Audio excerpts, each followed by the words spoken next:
ভারতে নিরাপদে খেলার মতো পরিস্থিতি নাই। আমরা ভারতের যে বিগার পিকচার আছে সাম্প্রদায়িক পরিস্থিতি সেটা নিয়ে কিছু বলতে চাচ্ছি না, কিন্তু আমাদের ক্রিকেটের যে নিরাপত্তা, বাংলাদেশের নিরাপত্তা, বাংলাদেশের মর্যাদা, এটার প্রশ্নে আমরা কোনো আপোষ করব না। আমরা ক্রিকেট খেলতে চাই, আমরা বিশ্বকাপ খেলতে চাই এবং এটা আমরা আরেকটা যে আয়োজক দেশ আছে শ্রীলঙ্কা, সেখানে খেলতে চাই। আমার কাছে মনে হয়েছে এটা নিরাপত্তা ইস্যু শুধু না, এটা জাতীয় অবমাননা ইস্যু।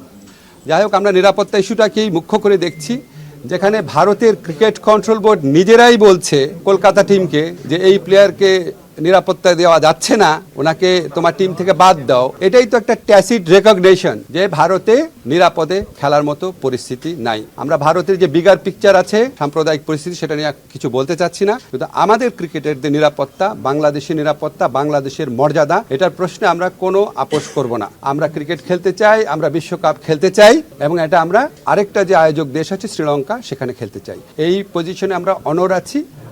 আমরা কেন এই পজিশনে অনড় আছি?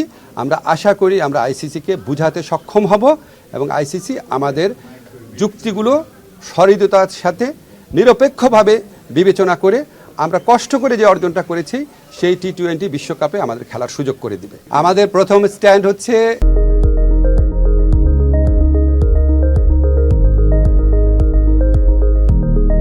আইসিসিকে বুঝানো। আমাদের যথেষ্ট শক্ত যুক্তি আছে, সেই যথেষ্ট শক্ত যুক্তি দিয়ে আমরা আইসিসিকে বুঝাবো। আমাদের স্ট্যান্ডের মূল নীতি হচ্ছে বাংলাদেশের নিরাপত্তা, বাংলাদেশের সম্মান আর বাংলাদেশের মর্যাদার প্রশ্নে আমরা আপোষ করব না, কিন্তু আমরা অবশ্যই ক্রিকেট বিশ্বকাপ খেলতে চাই। তারপর পরবর্তী পরিস্থিতি যা হবে সেটা নিয়ে আবার আমরা বসে আমরা সিদ্ধান্ত নিব।